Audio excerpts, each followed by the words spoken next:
Sa mga gusto pong kumuha ng PSA birth certificate or any other PSA documents, ganito po kung paano mag-order online. So, mag-login lang po kayo sa psahelpline.ph, tapos click order now.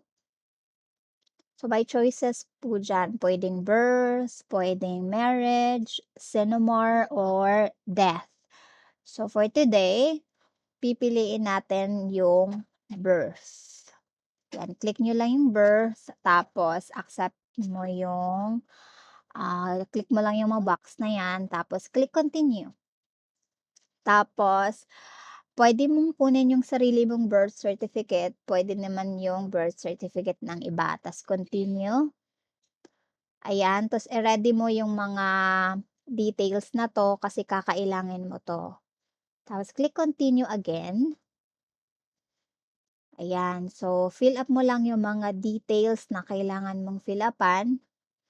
So your name, your middle name kung meron kang middle name, and then your surname, your birth date, yan. Basta mga details mo yan or details ng taong pagkukuhanan mo ng PSA documents. Ayan.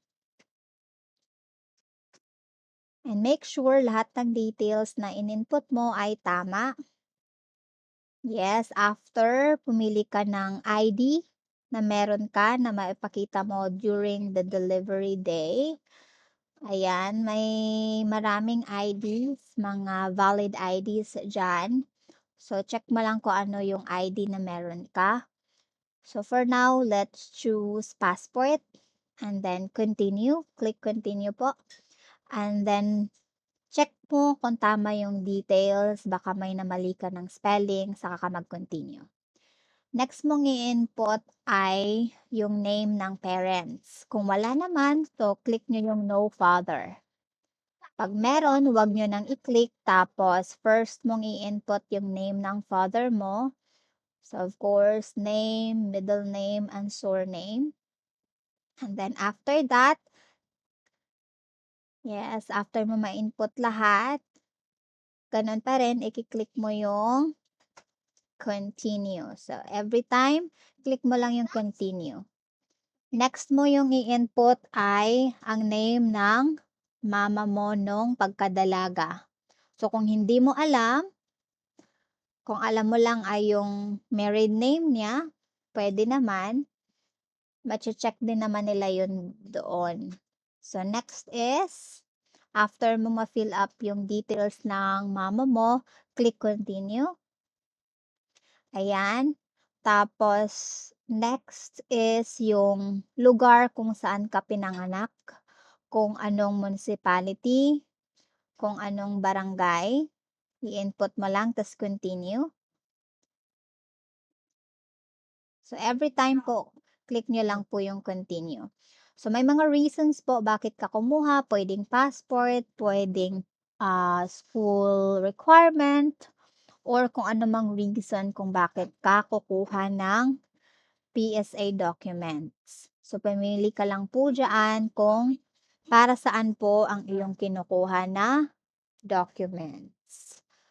So, for school requirement ba ng anak mo or school requirement mo ba? Nasa sayo na po yun. Tapos, pag nakapili ka na, so click mo yung continue.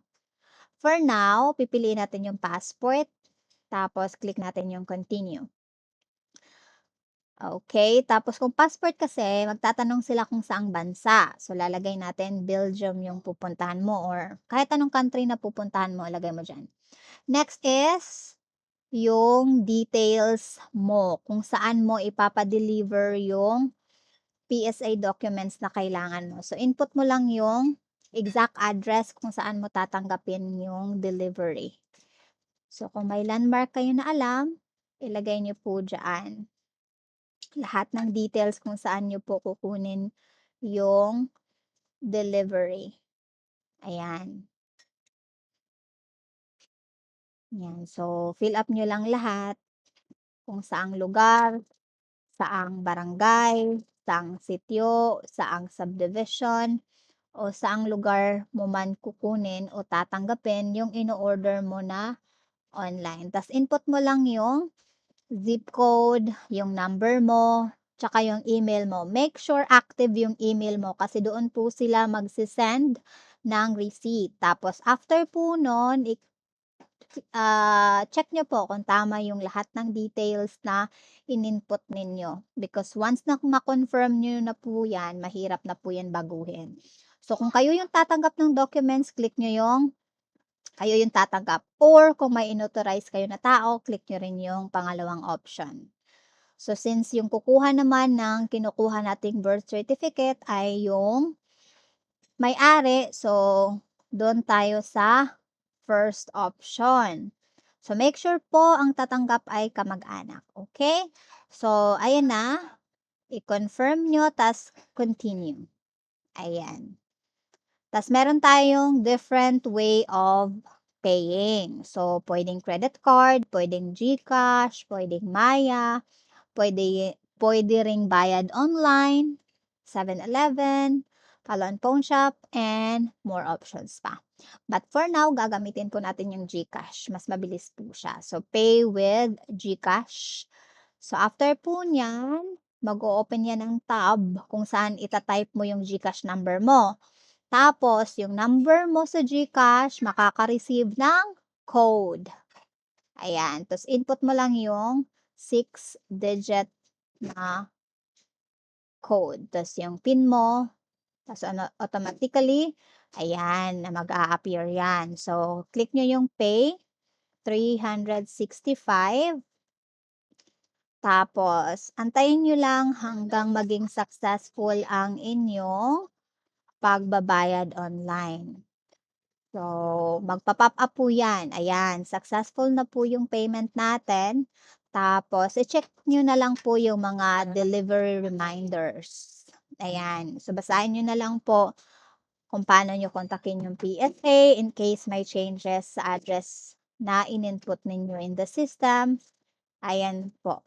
So, ganyan lang po kadali. So, sa website na ito, pwede kayong kumuha ng any PSA documents na kailangan ninyo. Okay po, maraming salamat.